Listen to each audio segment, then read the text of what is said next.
If you've been following the crypto market, you know it's been on an absolutely brutal ride since its all-time high. You see headlines everywhere, but there's one number that just jumps off the page. It's so big, it's honestly hard to wrap your head around. That's right, $2 trillion. That's the estimated value that's just vanished from the total crypto market cap since the peak. It's a staggering, unbelievable loss that has hit every single corner of this industry, from the biggest institutions all the way down to the smallest retail investors. And it's left everyone asking one really, really important question. So what are we looking at here? Is this just another one of those cyclical downturns, the kind of brutal bear market that crypto is famous for? Or is something fundamentally different this time? Has the very DNA of this market changed in a way that makes all the old rules, all the old playbooks, totally obsolete? Well, that's exactly what we're here to figure out. All right, to solve this mystery, we've got to look at the evidence. And what's really interesting is that, well, as painful as this sell-off has been, this is not a repeat of the 2022 crypto winter. Not even close. Back then, it was just pure chaos. This time, it's something else entirely. So the key thing to notice is what's not happening. See, unlike 2022, we haven't had this cascade of major companies like FTX just blowing up and filing for bankruptcy. The whole structure of the market has evolved. The arrival of Bitcoin ETFs has created what some people are calling an institutional floor, a brand new source of demand that just wasn't there before. And that suggests the pain, it's coming from somewhere else. To find the source, we actually have to look outside of crypto. Okay, so our first clue lies in the global economy. See, crypto doesn't operate in a vacuum anymore. It's now deeply, deeply connected to the traditional financial world. And what that means is that it's vulnerable to the same massive forces, especially when we're talking about the biggest tech story on the planet right now, artificial intelligence. Now, everyone loves to compare the AI boom to the dot-com bubble of the 2000s. But there is one critical, game-changing difference. The dot-com era was mostly funded by equity, people investing their own cash. Today's AI expansion, it's being massively fueled by debt. Companies are borrowing historic amounts of money to build everything out, and that creates a much, much higher risk of a domino effect if, or let's be honest, when that growth starts to slow down. And look, this isn't some fringe theory. As Alexander Joshi from Barclays points out, this spending has become a major driver of US GDP growth. The whole economy is kind of getting hooked on this AI momentum. So if that expectation breaks, the fallout could be absolutely severe. And you can bet it's going to hit the riskiest assets, like crypto, first and hardest. So you've got this whole mix of things going on. Fears of an AI bubble, the Federal Reserve signaling that they're going to be tougher with their policies, and just generally less cash and less speculative appetite sloshing around the system. This all comes together to create a powerful headwind. And when money gets tight and fear starts to creep in, what do investors do? They dump their riskiest bets. And that brings us to our second clue. While that global shockwave explains the why now, it doesn't tell the whole story, not by a long shot. Because at the exact same time the world was changing, the internal mechanics of the crypto market were going through their own fundamental transformation. The problems aren't just external. Some of them are coming from inside the house. I mean, think back to the big bull run of 2017. Back then, there were just over 600 cryptocurrencies. All that capital was pretty concentrated. Today, we're talking about over 17,000. That scarcity that once kind of forced money into a small group of assets, it's gone. The investment money is now spread incredibly thin across this vast ocean of tokens, which makes those old-school "a rising tide lifts all boats" rallies almost impossible.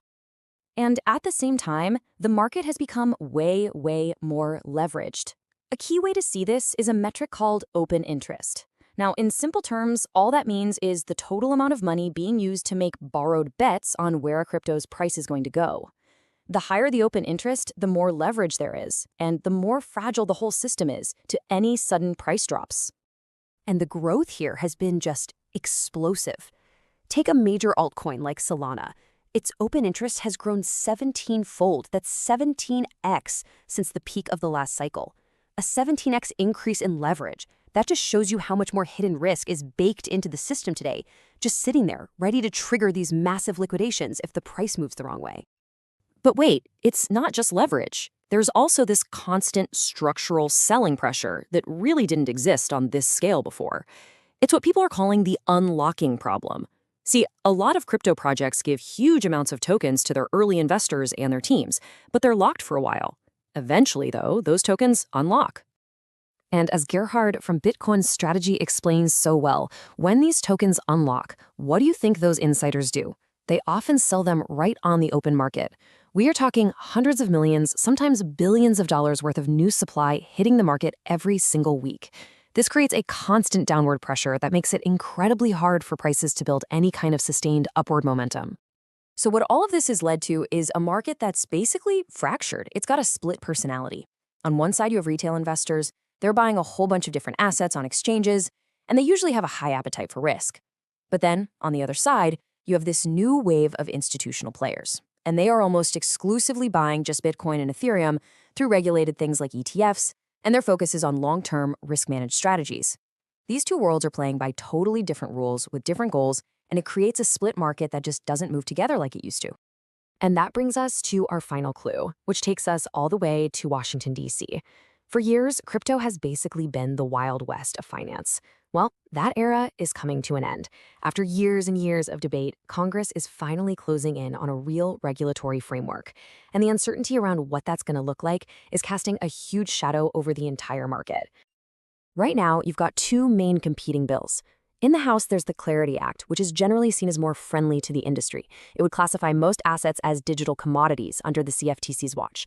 But then in the Senate, you have the RFIA, which gives a lot more power to the SEC, an agency that historically has taken a much tougher stance on crypto. And this brings us to the core battle. It all boils down to this one question. Is a given crypto asset a security, like a stock, which would be regulated by the SEC, or is it a commodity, like gold, regulated by the CFTC? The answer to that question is going to determine the future for thousands of projects and exchanges. And until we have an answer, this cloud of regulatory risk is just going to hang over the whole space. So what's the verdict here? The $2 trillion wipeout, it wasn't caused by one single thing.